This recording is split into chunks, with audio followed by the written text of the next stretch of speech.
Hey everyone, Emily with Bob's Watches. I'm back with Ripley and Justin, and today on Watch Talk, we're gonna take a closer look at some Explorers, new and old. Also, if you haven't done so already, don't forget to subscribe to our YouTube channel so that you can stay up to date on our latest video content. So with the recent release of the Explorer 36, we definitely wanted to take a little bit closer of a look at our models from previous history and a few of the new ones. But before we do that, you know what time it is. Wrist check. Who wants to kick it off? Go ahead, Ripley. I am wearing the Tudor Black Bay 58 navy blue, and it's on the strap, not on the bracelet, because I thought it matched my coat. Hey, I like it. Nice coordination today. What about you? Today I got the Rolex 116-500 Daytona on the black dial version. They're both really good. I usually go with the white, but today I was feeling the black dial. Perfect. Yeah. It's pretty great. I'm kind of back with a oldie but goodie, my Cartier Panthère.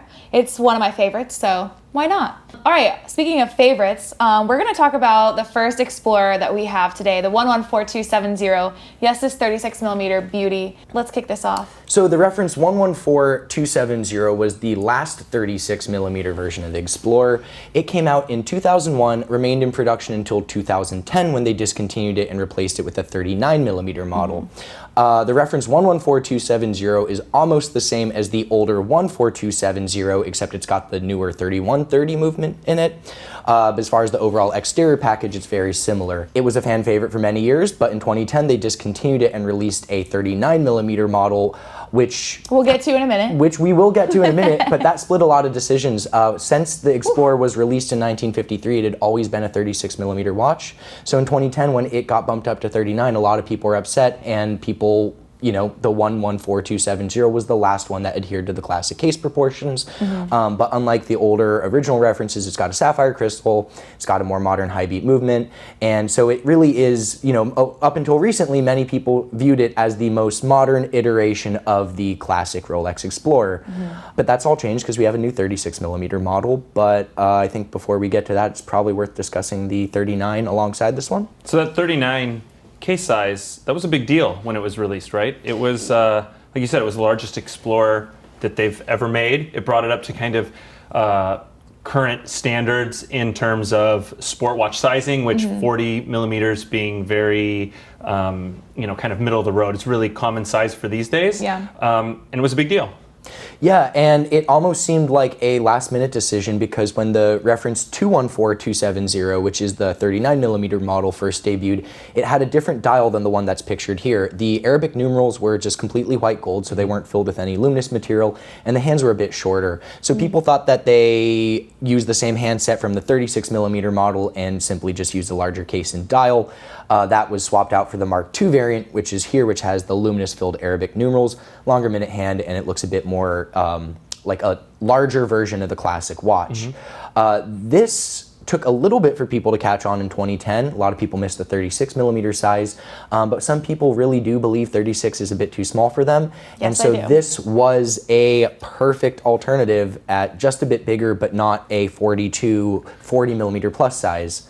I know a lot of people that think 38, 39 is a sweet spot, and now people are sad to see this one go. It was, and Explorer's always a smaller sport watch, right? And I like that. It was 39, so it was larger, but like you said, it wasn't 42, 43, getting, you know, these giant sizes. It was still larger and kind of kept with current sizing, but it wasn't too large. It was still on the smaller side of current sport watch models. Yeah, I can wear the 39. A Datejust 41 is a bit too big for me, but I can wear the 39mm Explorer just fine. And with the upgraded bracelet, because if you flip this around and you see the bracelet on the 114270 versus the 214270, it's quite a bit different. Both stainless steel Oyster bracelets both have solid end links, but what you'll notice on the older one, the center links are hollow, so it has a bit more lighter weight feel, a bit more jangly, moves a bit more, and the clasp is stamped and fold over. It is stamped metal rather than the machined version like on the other one. So the actual mechanics of the strap itself are a bit different. This is a pretty standard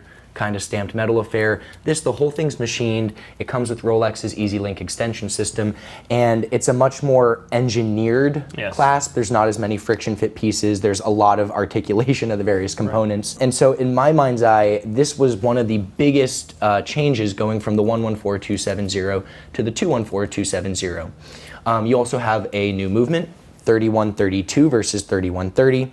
Performance specs are going to be pretty much the same, but the 3132 does have Paraflex shock absorbers and a larger plate to fit the larger case, but as far as performance and timekeeping and power reserve, very, very similar. However, 36 millimeters is a fan favorite size. It is the original size, and now it's back. All right, so let's go ahead and bring in the new 36, the 124270 and the 124273. We're back to 36. Yeah, we're back to 36 millimeters. Amongst some other changes. And we have a two-tone option as well. But it's not a 36 millimeters Explorer again. There's quite a bit more changes despite going back to the same 36 millimeter size. And if you bring it alongside the previous edition here in 36 millimeters, there are some things that immediately look different. You can tell there's a bit more open space on the dial of the older one. The markers themselves are a bit larger on the new one. And one notable difference is the area between the lugs. On the old 36 millimeter reference 114270, it's 20 millimeters, and on the new one it's 19, which depending on how often you switch your straps out might be a serious factor for some people. That one's pretty disappointing to me. I like 20 millimeters. I have a million 20 millimeter straps. You can find a bunch of things that look good with it, and I'm someone that likes to change the straps, right? I think it's fun just to change the style and, you know, keep it fresh, mix it up. 19 millimeters makes that a lot more difficult. There's a lot less options in 19 millimeters, and to me that 19 to 20 millimeters on the wrist doesn't really make very much of a difference, right? So I just like the option of having all those 20 millimeters available. So the 19 on the lug width is a little disappointing in my book.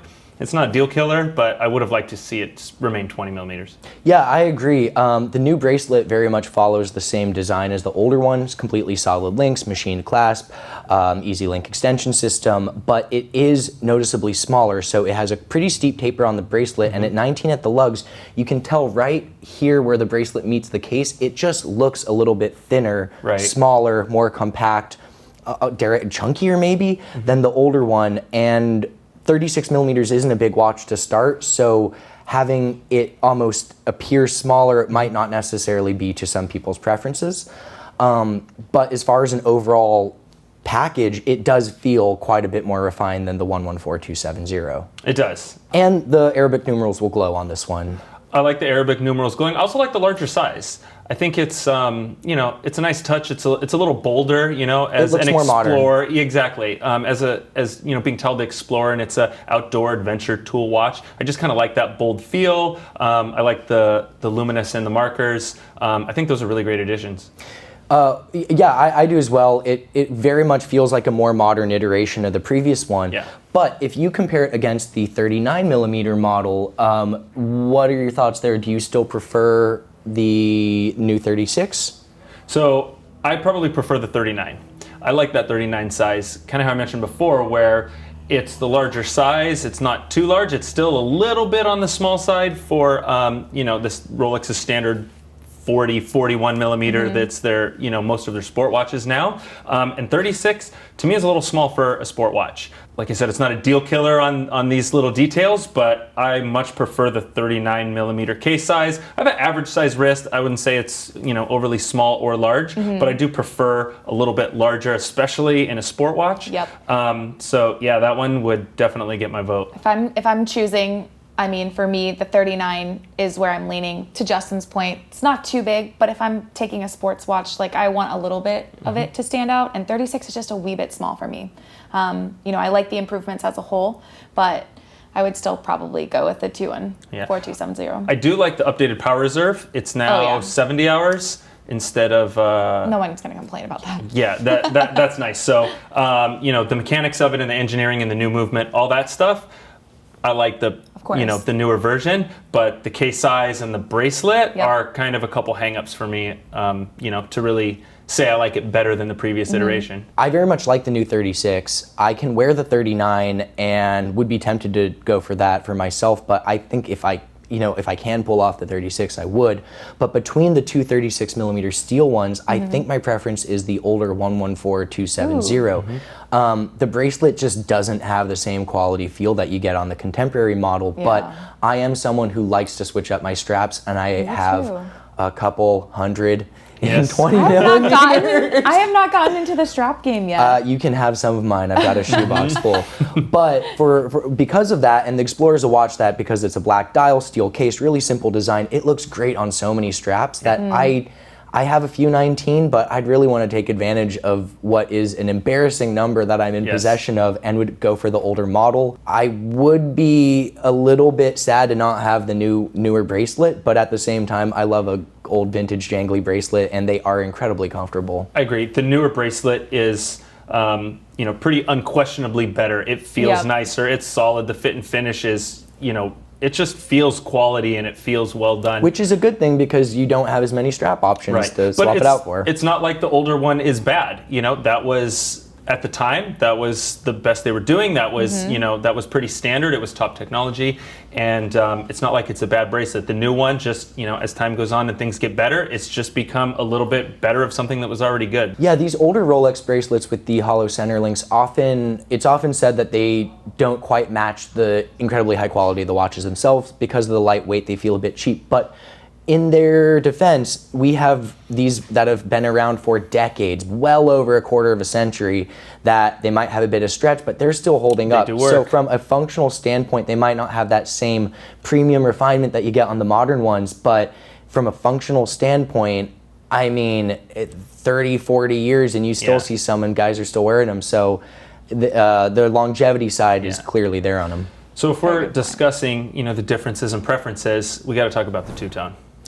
Where does this fall in the mix? What do you think about, comparing it to either the new stainless in 36, or if you prefer like the 39 millimeter stainless? Like, Emily, for you, where does that two-tone fit in here? Listen, let's be honest. With the slight changes that have existed for the last 10 years across even just the range that we're exploring today, I mean, the two-tone is a nice little update, especially if you're kind of adding this to your collection as a whole. I mean, it's fun. That's kind of where I leave it. It's fun. I can't really say that for me, it's really putting me over the edge to really kind of gravitate towards it. I've said even in our last Watch Talk episode that it is growing on me, but if I'm really after kind of that overall sports watch feel with the Explorer, I kind of like the classic vibe. And to me, the two-tone is a little bit too modern. I'm happy to see it. I think it's fun to explore kind of some new territories within the Explorer range, but it's not really putting me over the line yet. Gotcha. What do you guys think? It's not my preference. I would get a steel 36 millimeter Explorer if it was given my choice. But if I already had the 114270, I probably wouldn't get the new 36 millimeter steel one as well. Right. They're just a little bit, despite their differences, they're just a little bit Visually too similar. too similar. Yeah. Of course. And so at that point, I would either go old vintage, get like a 1016, or I'd get the 39 millimeter. Both of those still have a very similar overall appearance. So if you wanted a second Explorer, that is the most different one you can get before you get into an Explorer 2 or anything like that. That's very true. I think that watch is super hot. And by super hot, I mean like a super hot steaming dump of a watch. So you're not a fan? No, I'm not a fan. It's gold. I'm not really a huge fan of two-tone, especially on a sport watch. That's where it gets tricky. It's pointless. It's ugly. And it's the best. It's terrible. It's just terrible. That's all. But are you not happier that it's a 36 millimeter size? So when you have to keister it, it will go up easier than 39. That is an advantage. Yeah. All right, I can't overlook that. It does get a few points for that. I think that brings it to the D- instead of being the total failure level. Okay. So Gold's all things considered. Gold's also hypoallergenic. I'm happy to see the two-tone. I like that it's different. Personally, it's not really my thing. I'm not a huge fan of two-tone. On dress watches, I like it a lot more than on sport watches. To me, it doesn't really do it for me. Same thing with dive watches. I don't really like seeing two-tone on a dive watch. I mean, I want my tool watch to be a tool watch.